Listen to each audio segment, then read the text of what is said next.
पारित किए और ये ऐसे बिल थे जो हमारे फिशरमैन के हक के लिए थे और उसका सबसे ज्यादा लाभ केरल को होना था और केरल के सांसदों से ज्यादा अपेक्षा थी कि ऐसे बिल पर तो अच्छे ढंग से हिस्सा लेते,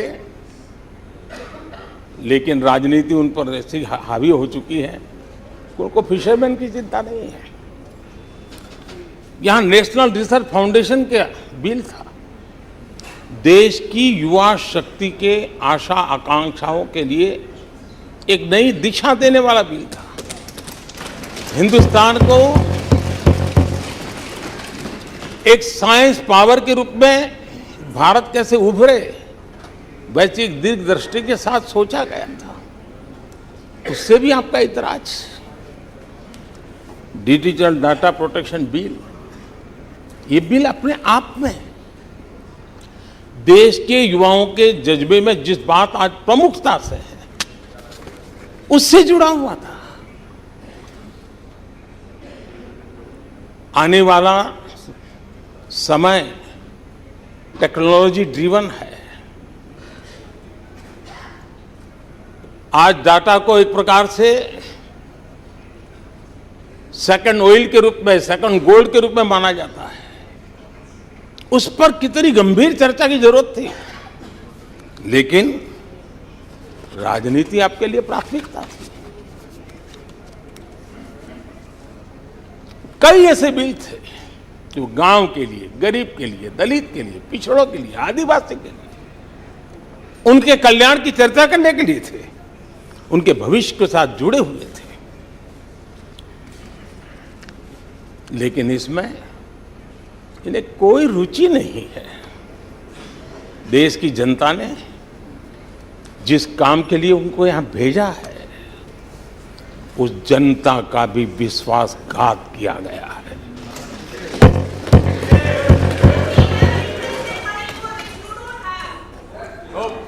विपक्ष के कुछ दलों के लिए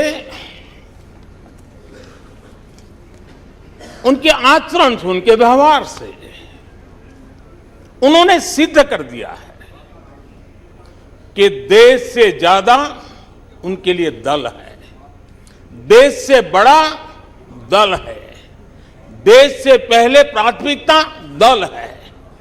मैं समझता हूं आपको गरीब के भूख की चिंता नहीं है, सत्ता की भूख, यही आपके दिमाग पे सवार है। आपको देश के युवाओं के भविष्य की परवाह नहीं है, आपको अपने राजनीतिक भविष्य की चिंता है। और माननीय अध्यक्ष जी, आप झूठे एक दिन सदन चलने भी दिया, किस काम के लिए?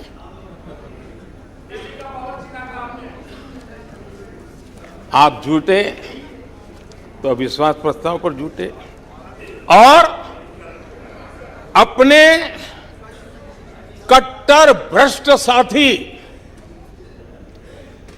उनकी शर्त पर मजबूर होकर के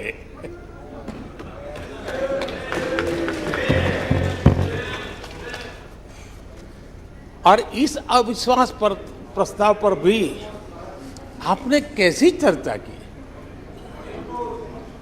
और तो मैं तो देख रहा हूं सोशल मीडिया में आपके दरबारी भी बहुत दुखी है। यह हाल है आपका। और अध्यक्ष जी देखिए, मजा है इस डिबेट का कि फील्डिंग विपक्ष ने ऑर्गेनाइज की, लेकिन चौके छक्के यहीं से लगे।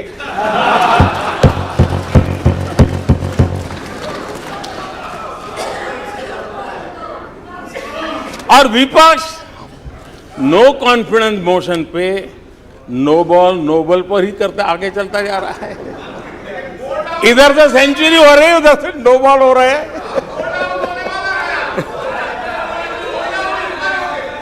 अध्यक्ष जी, मैं हमारे विपक्ष के साथियों से यही कहूंगा कि आप तैयारी करके क्यों नहीं आते जी?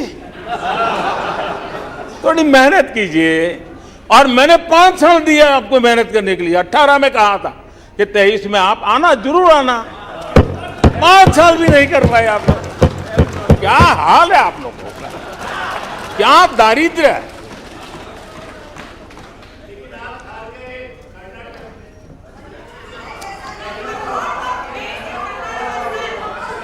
आदरणीय अध्यक्ष जी,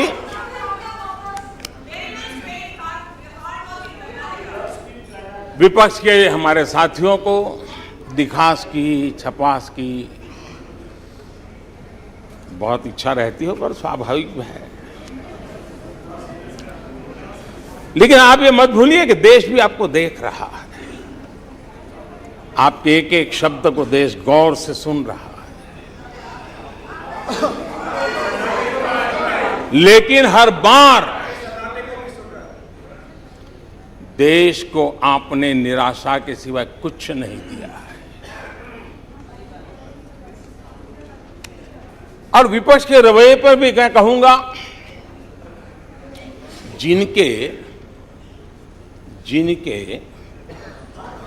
खुद के बही खाते बिगड़े हुए हैं, जिनके बही खाते खुद के बिगड़े हुए हैं, वो भी हमसे हमारा हिसाब लिए फिरते हैं। माननीय अध्यक्ष जी, इस अविश्वास प्रस्ताव में कुछ चीजें तो ऐसी विचित्र नजर आई जो न पहले कभी सुना है, न देखा है, न कभी कल्पना की है। सबसे बड़े विपक्षी दल के नेता को बोलने की सूची में नाम ही नहीं था। और पिछले उदाहरण देखिए आप। 1999 में वाजपेयी सरकार के खिलाफ अविश्वास प्रस्ताव आया। शरद पवार साहब उस समय नेतृत्व कर रहे थे। उन्होंने डिबेट का नेतृत्व किया। 2003 में अटल जी की सरकार थी। सोनिया जी विपक्ष की नेता थी। उन्होंने लीड ली। उन्होंने विस्तार से अविश्वास प्रस्ताव रखा। 2018 में खड़गे जी थे विपक्ष के नेता। उन्होंने प्रोमिनेंटली विषय को आगे बढ़ाया। लेकिन इस बार अधीर बाबू को क्या हाल हो गया? उनकी पार्टी ने उन्हें बोलने का मौका नहीं दिया। ये तो कल अमित भाई ने बहुत जिम्मेवारी के साथ कहा कि भाई अच्छा नहीं लग रहा है, और आपकी उदारता थी कि उनका समय समाप्त हो गया था, तो भी आपने उनको आज मौका दिया। लेकिन गुड़ का गोबर कैसे करना, उसमें ये माहिर है।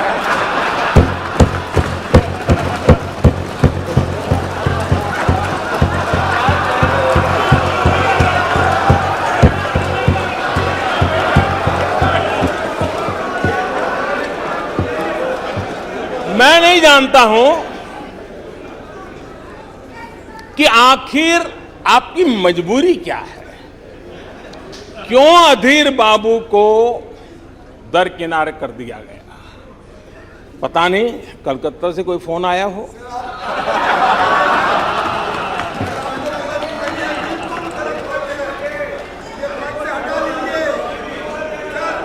और कांग्रेस बार बार उनका अपमान करती है।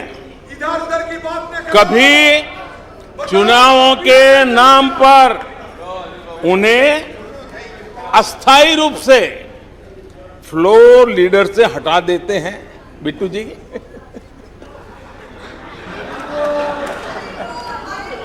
हम अधीर बाबू के प्रति अपनी पूरी संवेदना व्यक्त करते हैं।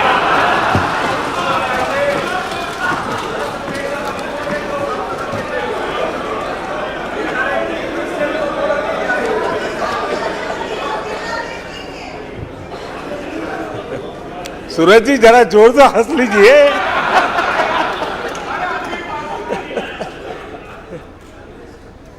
आदरणीय अध्यक्ष जी, किसी भी देश के जीवन में, इतिहास में एक समय ऐसा आता है जब वो पुरानी बंदिशों को तोड़ करके एक नई ऊर्जा के साथ, नए उमंग के साथ, नए सपनों के साथ, नए संकल्प के साथ आगे बढ़ने के लिए कदम उठा लेता है। 21वीं सदी का ये कालखंड, और मैं बड़ी गंभीरता से इस पवित्र लोकतंत्र के मंदिर में बोल रहा हूं और लंबे अनुभव के बाद बोल रहा हूं कि ये कालखंड, सदी का ये वो कालखंड है जो भारत के लिए हर सपने सिद्ध करने का अवसर हमारे चरण पे है। और हम सब ऐसे टाइम पीरियड में हैं, चाहे हम हैं, चाहे आप हैं, देश के कोटि कोटि जन है, ये टाइम पीरियड बहुत अहम है, बड़ा महत्वपूर्ण है बदलते हुए विश्व में।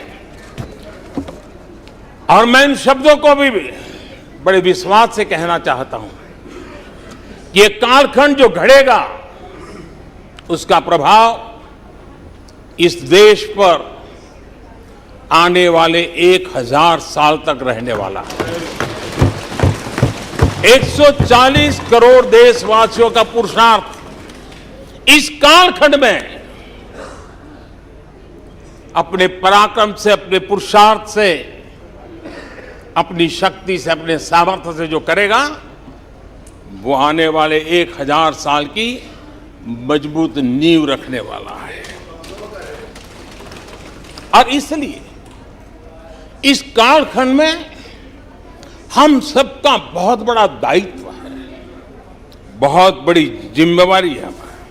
और ऐसे समय हम सबका एक ही फोकस होना चाहिए, देश का विकास, देश के लोगों के सपनों को पूरा करने का संकल्प, और उस संकल्प को सिद्धि तक ले जाने के लिए जी जान से जुट जाना, यही समय की मांग है। 140 करोड़ देशवासी, इन भारतीय समुदाय की सामूहिक ताकत हमें उस ऊंचाई पर पहुंचा सकती है। हमारे देश की युवा पीढ़ी का सामर्थ्य, आज विश्व ने उनका लोहा माना हुआ है, हम उन पे भरोसा करें। ये हमारी युवा पीढ़ी भी जो सपने देख रही हैं, वो सपनों को संकल्प के साथ सिद्धि तक पहुंचाने का सामर्थ्य रखती हैं। और इसलिए माननीय अध्यक्ष जी, 2014 में 30 साल के बाद देश की जनता ने पूर्ण बहुमत की सरकार बनाई और 2019 में भी उस ट्रैक रिकॉर्ड को देख करके उनके सपनों को संजोने का सामर्थ्य कहां है, उनके संकल्पों को सिद्ध करने की ताकत कहां पड़ी है, वो देश भली भांति पहचान गया। और इसीलिए 2019 में फिर एक बार हम सबको सेवा करने का मौका दिया और अधिक मजबूती के साथ दिया। आदरणीय अध्यक्ष जी, इस सदन में बैठे हुए प्रत्येक व्यक्ति की जिम्मेदारी है कि वो भारत के युवाओं के सपनों को, उनकी महत्वाकांक्षाओं को, उनकी आशा अपेक्षा के मुताबिक वो जो काम करना चाहता है उसके लिए हम अवसर दें। सरकार में रहते हुए हमने भी इस दायित्व को निभाने का भरपूर प्रयास किया है। हमने भारत के युवाओं को घोटालों से रहित सरकार दी है।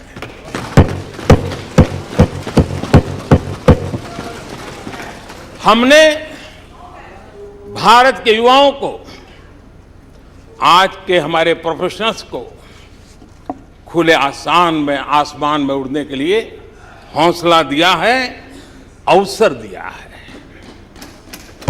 हमने दुनिया में भारत की बिगड़ी हुई साख, उसको भी संभाला है और उसे फिर एक बार नई ऊंचाइयों पर ले गए हैं। अभी भी कुछ लोग कोशिश कर रहे हैं कि दुनिया में हमारी साख को दाग लग जाए, लेकिन दुनिया अब देश को जान चुकी है। दुनिया के भविष्य में भारत किस प्रकार से योगदान दे सकता है, ये विश्व का विश्वास बढ़ता चला जा रहा है। और इस दौरान हमारे विपक्ष के साथियों ने क्या किया? जब इतनी सानुकूल वातावरण, चारों तरफ संभावनाएं ही संभावनाएं, इन्होंने अविश्वास के प्रस्ताव की आड़ में जनता के आत्मविश्वास को तोड़ने की विफल कोशिश की है।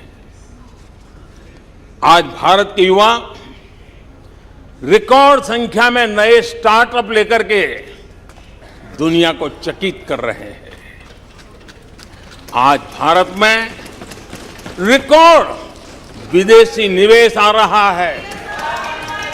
आज भारत का एक्सपोर्ट नई बुलंदी को छू रहा है। आज भारत की कोई भी अच्छी बात ये सुन नहीं सकते। यही उनकी अवस्था है। आज गरीब के दिल में अपने सपने पूरा करने का भरोसा पैदा हुआ है। आज देश में गरीबी तेजी से घट रही है। नीति आयोग के रिपोर्ट के अनुसार पिछले 5 साल में 13.5 करोड़ लोग गरीबी से बाहर आए हैं। आदरणीय अध्यक्ष जी, आईएमएफ अपने एक वर्किंग पेपर में लिखता है कि भारत ने अति गरीबी को करीब करीब खत्म कर दिया है। आईएमएफ ने भारत के डीबीटी के और दूसरे हमारे सोशल वेलफेयर स्कीम के लिए आईएमएफ ने इसे कहा है, ये लॉजिस्टिकल मार्वल है। आदरणीय अध्यक्ष जी, WHO ने कहा है, आदरणीय अध्यक्ष जी, वर्ल्ड हेल्थ ऑर्गेनाइजेशन ने कहा है कि जल जीवन मिशन के जरिए भारत में 4 लाख लोगों की जान बच रही है। ये 4 लाख कौन है? तो मेरे गरीब, पीड़ित, शोषित, वंचित परिवारों के मेरे स्वजन है।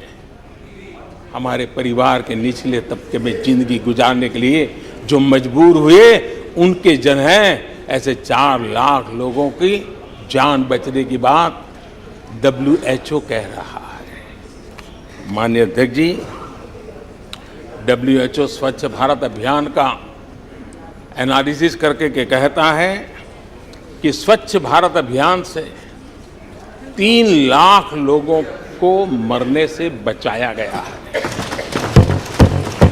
आदरणीय अध्यक्ष जी, भारत स्वच्छ होता है, 3 लाख लोगों की जिंदगी बचती है। 3 लाख है कौन? वही झुग्गी झोपड़ी में जिंदगी जीने के लिए जो मजबूर है, जिनके लिए अनेक कठिनाइयों से गुजारा करना पड़ता है। मेरे गरीब परिवार के लोग, शहरों की बस्तियों में गुजारा करने वाले लोग, गांव में जीने वाले लोग हैं और वंचित तबके के लोग हैं जिनकी जान बची है। यूनिसेफ ने क्या कहा है? यूनिसेफ ने कहा है कि स्वच्छ भारत अभियान के कारण हर साल गरीबों के 50,000 रुपये बच रहे हैं। ये लेकिन भारत की इन उपलब्धियों से कांग्रेस समेत विपक्ष के कुछ लोग दलों को अविश्वास है। जो सच्चाई दुनिया दूर से देख रही है, ये लोग यहां रहते हैं दिखती नहीं है।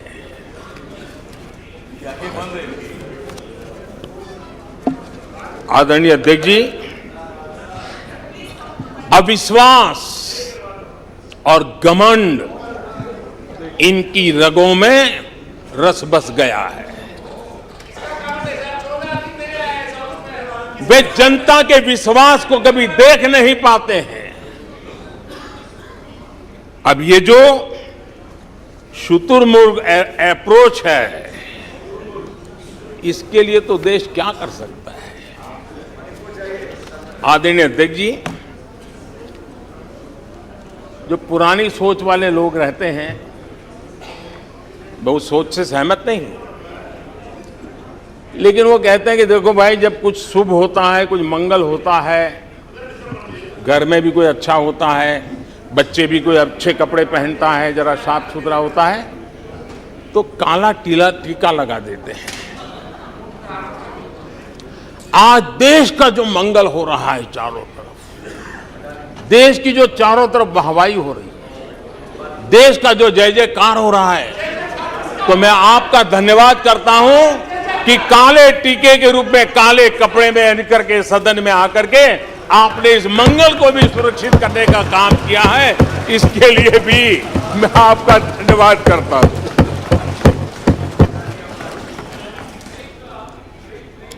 आदरणीय अध्यक्ष जी,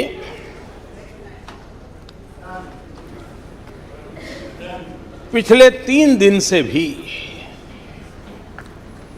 हमारे विपक्ष के साथियों ने जी भर करके, डिक्शनरी खोल खोल करके जितने अपशब्द मिलते हैं ले आए हैं। जितने अपशब्दों का उपयोग कर सकते हैं भरपूर, पता नहीं कहां कहां से ले आते हैं।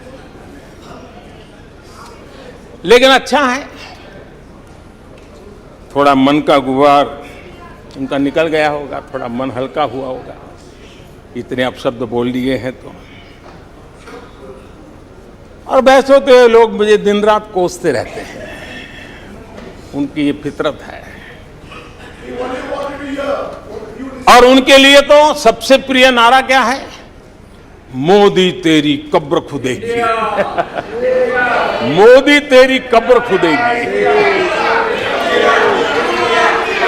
मोदी तेरी कब्र खुदेगी,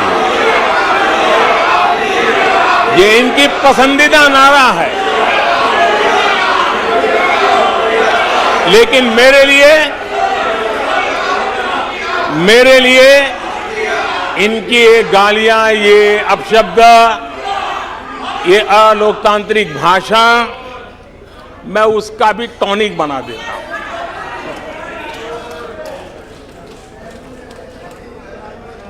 और ये ऐसा क्यों करते हैं और ये क्यों होता है?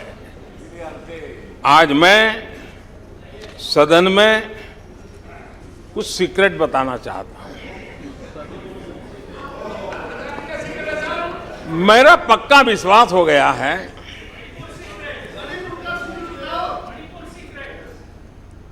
कि विपक्ष के लोगों को एक सीक्रेट वरदान मिला हुआ है। हाँ,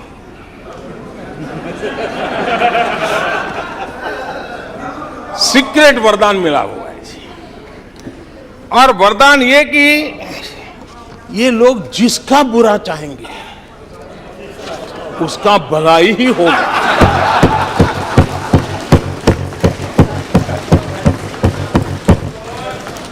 एक उदाहरण तो आप देखिए, मौजूद है। 20 साल हो गए, क्या कुछ नहीं हुआ, क्या कुछ नहीं किया गया, लेकिन भलाई होता गया। तो आपको बड़ा सीक्रेट वरदान है जी। और मैं 3 उदाहरण से ये सीक्रेट वरदान को सिद्ध कर सकता हूं जी। आपको ध्यान होगा कि इन लोगों ने कहा था बैंकिंग सेक्टर के लिए, बैंकिंग सेक्टर डूब जाएगा, बैंकिंग सेक्टर तबाह हो जाएगा, देश खत्म हो जाएगा, देश बर्बाद हो जाएगा, न जाने क्या क्या कहा था।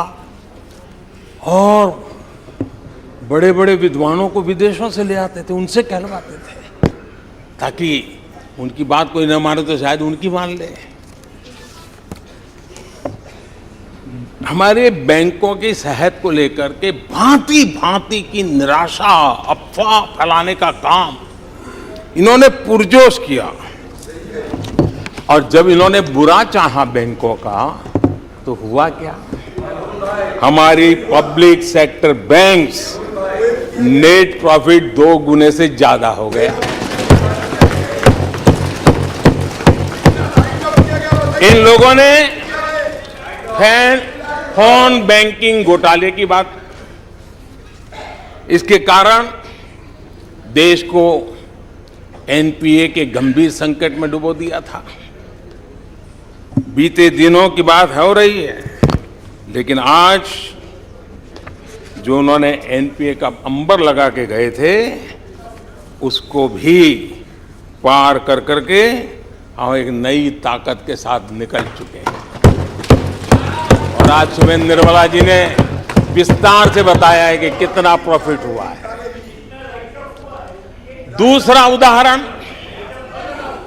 हमारे डिफेंस के हेलीकॉप्टर बनाने वाली सरकारी कंपनी HAL,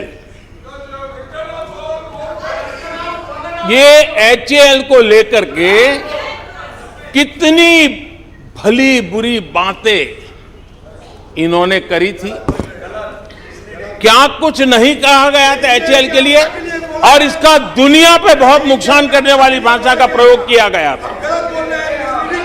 और HAL तबाह हो गया है,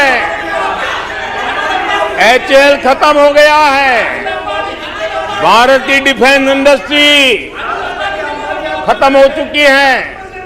ऐसा न जाने क्या क्या कहा गया था HAL के लिए। इतना ही नहीं, जैसे आजकल खेतों में जाकर के वीडियो शूट होता है,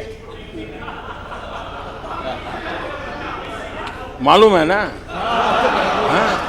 खेतों में जाकर के वीडियो शूट होता है, हाँ। वैसा ही उस समय HAL फैक्ट्री के दरवाजे पर मजदूरों की सभा करके वीडियो शूट करवाया गया था और वहां के कामगारों को भड़काया गया था। अब तुम्हारा कोई भविष्य नहीं है, तुम्हारे बच्चे मरेंगे, भूखे मरेंगे, HAL डूब रहा है। देश की इतनी महत्वपूर्ण इंस्टीट्यूट को इतना बुरा चाहा, इतना बुरा चाहा, इतना बुरा कहा कि वो सीक्रेट आज HAL सफलता की नई बुलंदियों को छू रहा है। HAL ने अपना highest ever highest revenue register किया है। इनके जी भर करके गंभीर आरोप के बावजूद भी वहां के कामदारों को, वहां के कर्मचारियों को उकसाने की भरपूर कोशिश के बावजूद भी आज HAL देश की आन बान शान बन के उठ रहा हो। आदरणीय अध्यक्ष जी, जिसका बुरा चाहते हैं वो कैसे आगे बढ़ता है, मैं तीसरा उदाहरण देता हूं। आप जानते हैं LIC के लिए क्या क्या कहा गया था?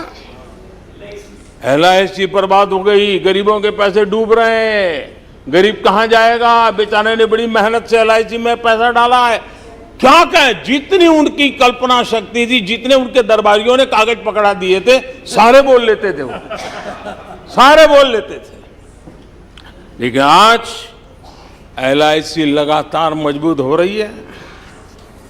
शेयर मार्केट में रुचि रखने वाले को भी ये गुरु मंत्र है कि जो सरकारी कंपनियों को ये लोग गाली देना, आप उसमें दांव लगा दीजिए साहब, अच्छा ही होने वाला है।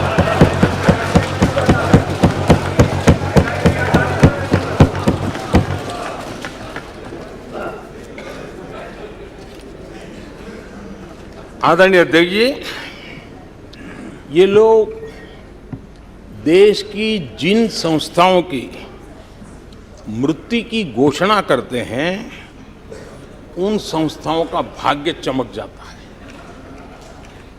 और मुझे विश्वास है कि ये जैसे देश को कोसते हैं, लोकतंत्र को कोसते हैं, मेरा पक्का विश्वास है देश भी मजबूत होने वाला है, लोकतंत्र भी मजबूत होने वाला है, और हम तो होने ही वाले हैं।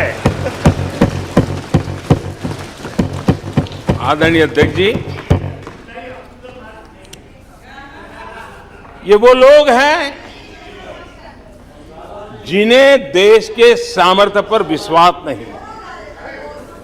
इन लोगों को देश के परिश्रम पर विश्वास नहीं है, देश के पराक्रम पर विश्वास नहीं है। कुछ दिन पहले मैंने कहा था कि हमारी सरकार के अगले टर्म में, तीसरे टर्म में, भारत दुनिया की तीसरी टॉप अर्थव्यवस्था बनेगा।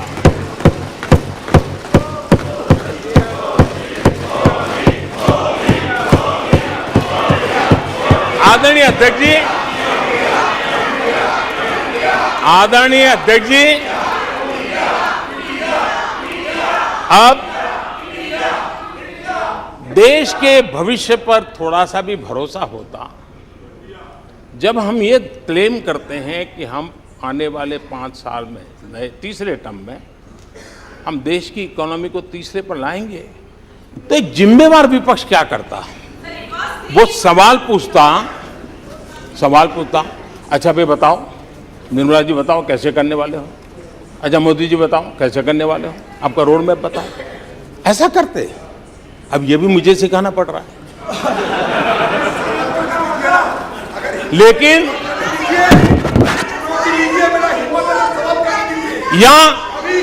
या वो कुछ सुझाव दे सकते थे, ये कुछ सुझाव दे सकते थे, या फिर कहते हम चुनाव में जनता के बीच जाकर के बताएंगे कि ये तीसरे की बात करते हैं, हम तो 1 नंबर पे लेके आएंगे, और ऐसे ऐसे लेके कुछ तो करते यार।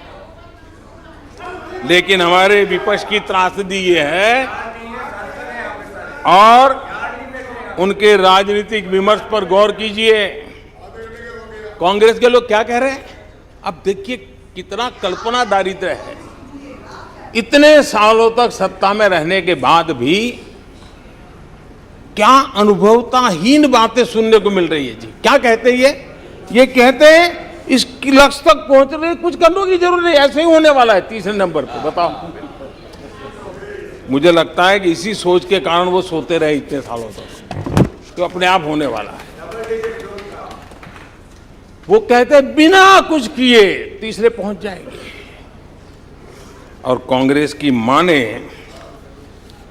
अगर सब कुछ अपने आप ही हो जाने वाला है, इसका मतलब है कांग्रेस के पास न नीति है, न नियत है, न विजन है, न वैश्विक अर्थव्यवस्था की समझ है, और न ही भारत के अर्थ जगत के ताकत का पता है।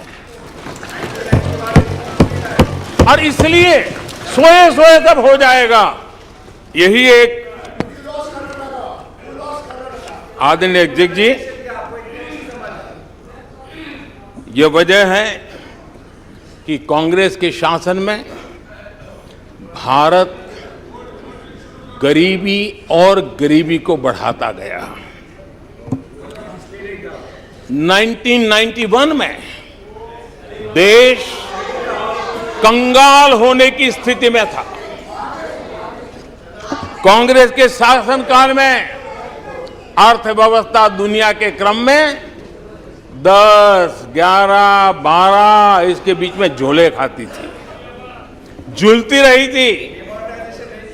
लेकिन 2014 के बाद भारत ने टॉप 5 में अपनी जगह बना ली।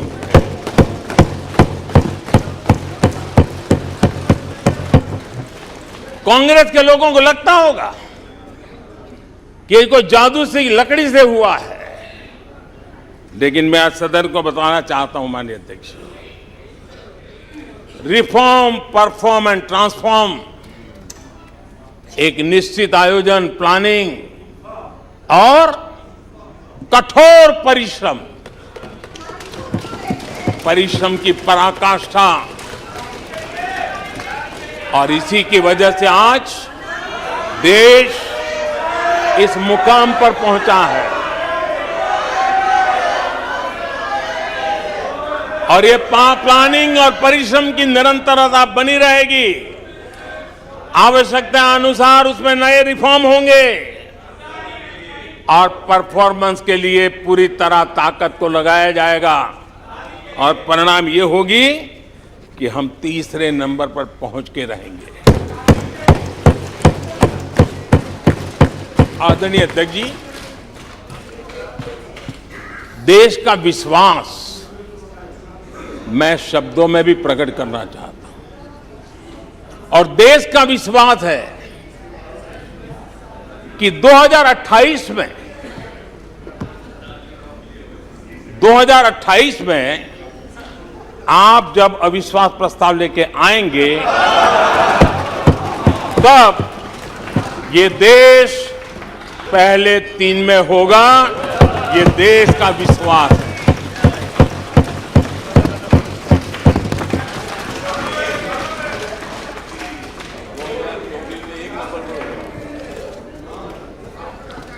आदरणीय अध्यक्ष जी, हमारे विपक्ष के मित्रों के फितरत में ही अविश्वास भरा पड़ा है। हमने लाल किले से स्वच्छ भारत अभियान का आह्वान किया, लेकिन उन्होंने हमेशा अविश्वास जताया। कैसे हो सकता है? गांधी जी भी आके गए, करके कह के गए, क्या हुआ? अब स्वच्छता कैसे हो सकती है? अविश्वास से भरी हुई इनकी सोच है। हमने मां बेटी को खुले में शौच से मुक्त करने के लिए, उस मजबूरी से मुक्त होने के लिए शौचालय जैसी जरूरत पे जोर दिया, और तब ये कह रहे हैं क्या लाल किले से ऐसे विषय बोले जाते हैं? क्या ये देश की प्राथमिकता होती है क्या? हमने जब जन धन खाते खोलने की बात की, तब भी यही बात निराशा की। क्या होता है जन धन खाता? उनके हाथ में पैसे कहां है? उनका जेब में क्या पड़ा है? क्या लेके आएंगे? क्या करेंगे? हमने योग की बात की, हमने आयुर्वेद की बात की, हमने उसको बढ़ावा देने की बात की, तो उसका भी मखौल उड़ाया गया। हमने स्टार्टअप इंडिया की चर्चा की, तो उन्होंने उसके लिए भी निराशा फैलाई। स्टार्टअप तो कुछ हो ही नहीं सकता है। हमने डिजिटल इंडिया की बात कही, तो बड़े बड़े विद्वान लोगों ने क्या भाषण किए। हिंदुस्तान के लोग तो अनपढ़ है, हिंदुस्तान के मोबाइल चलाना भी नहीं आता है, हिंदुस्तान के लोग कहां से डिजिटल करेंगे? आज डिजिटल इंडिया देश आगे है।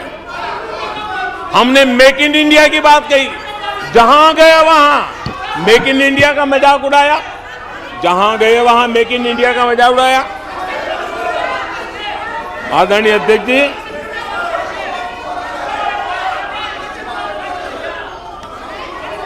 कांग्रेस पार्टी और उनके दोस्तों का इतिहास रहा है कि उन्हें भारत पर, भारत के सामर्थ्य पर कभी भी भरोसा नहीं रहा है। भाषण पूरा नहीं हुआ, प्लीज। अध्यक्ष जी, हाँ।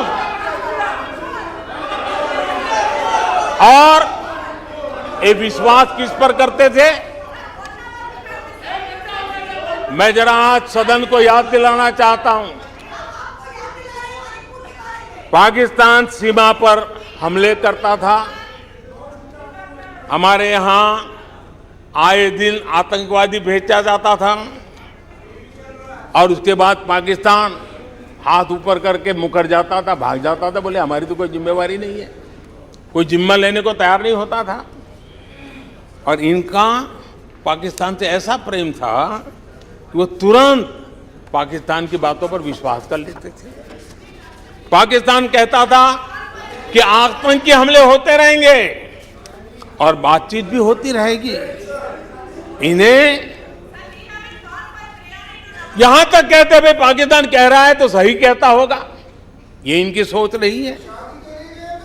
कश्मीर आतंकवाद की आग में दिन रात सुलग रहा था, जलता था, लेकिन कांग्रेस सरकार का काम कश्मीर के आम नागरिकों पर विश्वास नहीं था।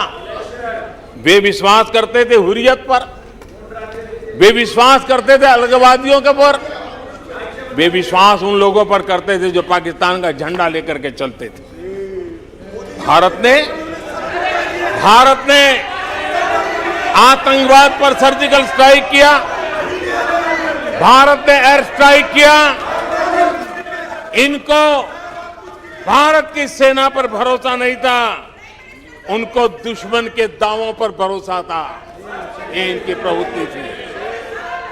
अध्यक्ष महोदय, आज दुनिया में कोई भी भारत के लिए अपशब्द बोलता है तो इन्हें उस पर तुरंत विश्वास हो जाता है, तुरंत उसको कैच कर लेते हैं। ऐसा मैग्नेटिक पावर है कि भारत खिलाफ हर चीजें वो तुरंत पकड़ लेते हैं। जैसे कोई विदेशी एजेंसी कहती है कि भूखमरी का सामना कर रहा कई देश भारत से बेहतर है, ऐसा झूठी बात आएगी तो भी पकड़ लेते और हिंदुस्तान में प्रचार करना शुरू कर देते, प्रेस कॉन्फ्रेंस कर देते हैं। भारत को बदनाम करने में क्या मजा आता है। दुनिया में कोई भी ऐसी बेतुकी बातों को मिट्टी के ढेले जैसी जिसकी कीमत ना हो, ऐसी बातों को तवज्जो देना ये कांग्रेस की फितरत रही है और तुरंत उसका भारत में एम्पलीफाई करना, प्रचार करना पूरी कोशिश टीम लग जाती है।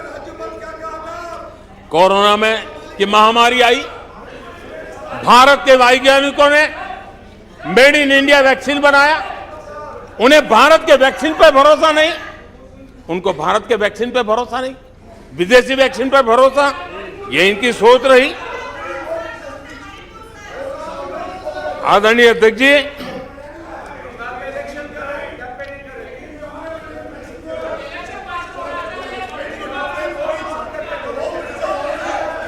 देश के कोटि कोटि नागरिकों ने भारत के वैक्सीन पर विश्वास जताया।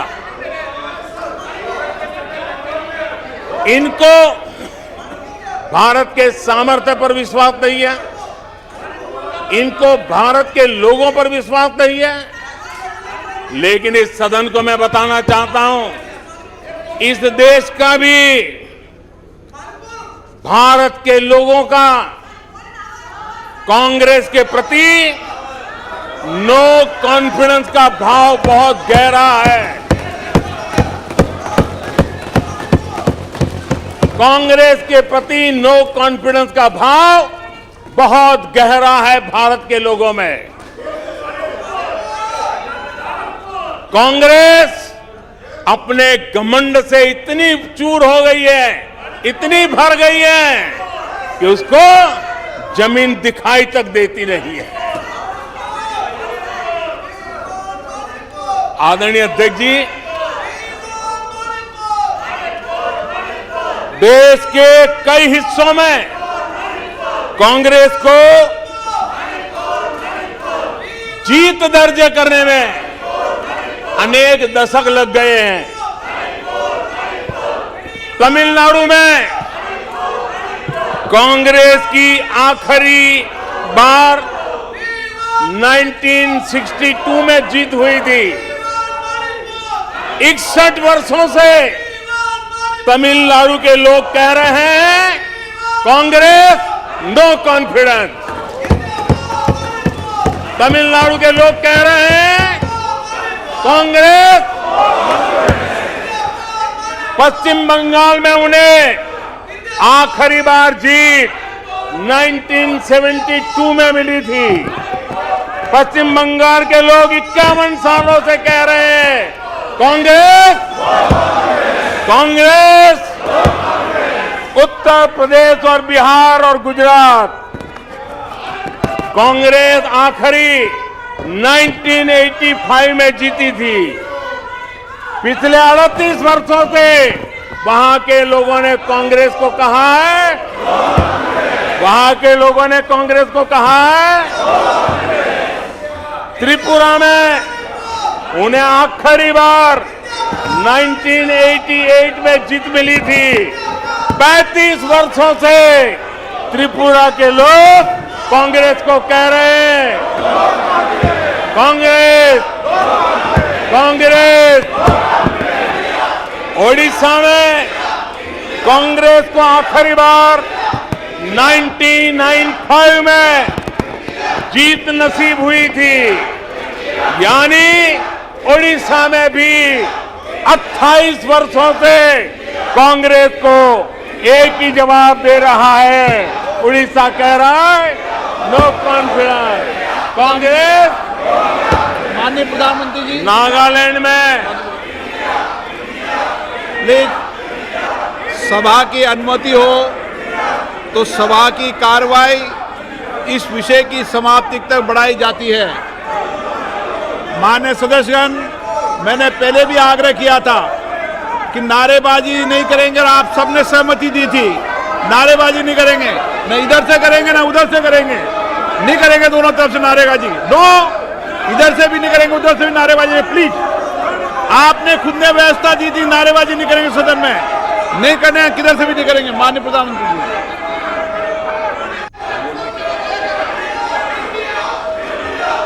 आदरणीय अध्यक्ष जी, नागालैंड में कांग्रेस की आखिरी जीत 1988 में हुई थी। यहां के लोग भी 25 वर्षों से कह रहे हैं कांग्रेस कांग्रेस। दिल्ली, आंध्र प्रदेश और पश्चिम बंगाल में तो एक भी विधायक खाते में नहीं है। जनता ने कांग्रेस के प्रति बार बार नो कॉन्फिडेंस घोषित किया है। आदरणीय अध्यक्ष जी, मैं आज इस मौके पर ये आपके काम की बात बताता हूं, आपके काम की बात बताता हूं, आपकी भलाई के लिए बोल रहा हूं, आपकी भलाई के लिए बोल रहा हूं।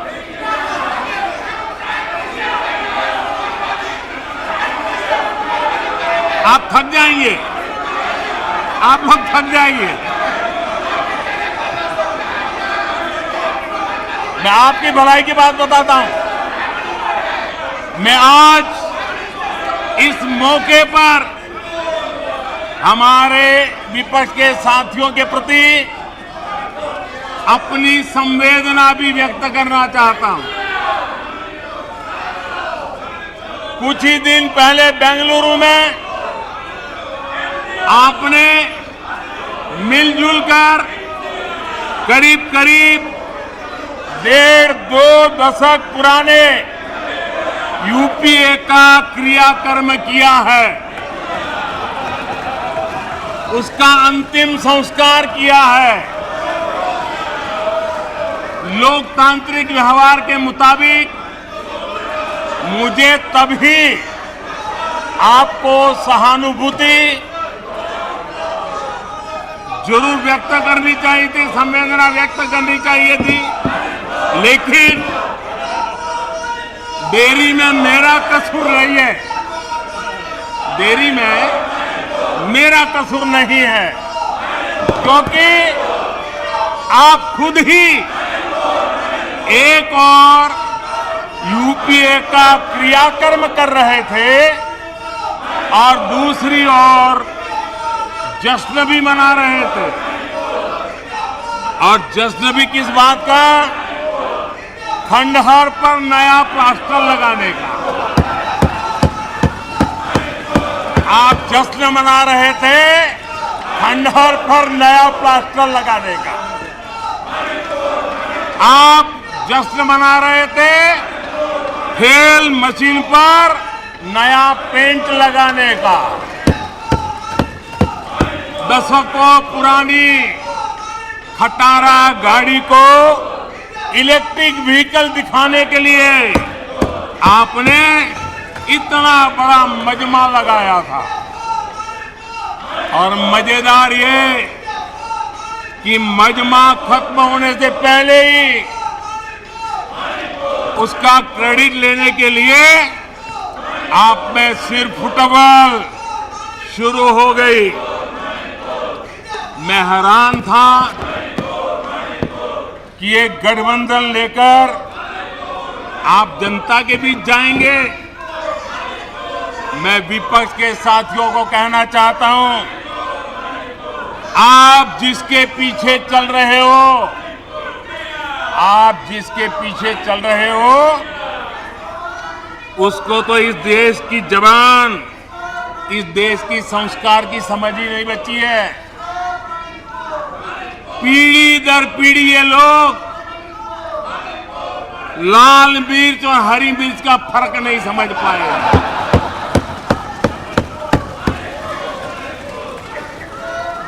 लेकिन आप में से कई साथियों को मैं जानता हूं।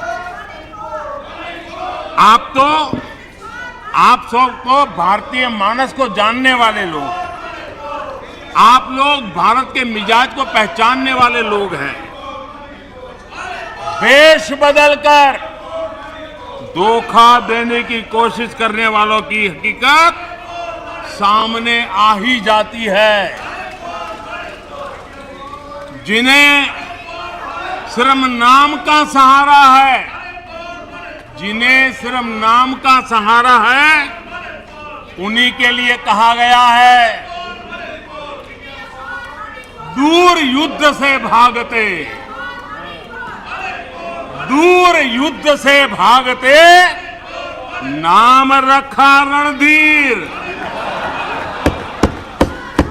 दूर युद्ध से भागते, नाम रखा रणधीर।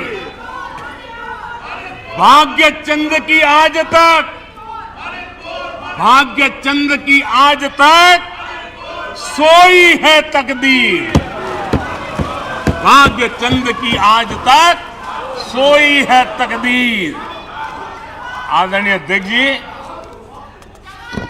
इनकी मुसीबत ऐसी है कि खुद को जिंदा रखने के लिए, खुद को जिंदा रखने के लिए इनको एनडीए का ही सहारा लेना पड़ा है। खुद को जिंदा रखने के लिए इन्हें एनडीए का ही सहारा लेना पड़ा है। लेकिन आदत के मुताबिक घमंड का जो आई है ना, आई वो उनको छोड़ता नहीं है। और इसलिए एनडीए में 2 आई पिरो दिए, 2 घमंड के आई पिरो दिए। पहला आई 26 दलों का घमंड और दूसरा आई एक परिवार का घमंड। एनडीए भी चुरा लिया कुछ बचने के लिए और इंडिया के भी टुकड़े कर दिए। I dot, N dot, D dot, I dot. आदरणीय अध्यक्ष जी,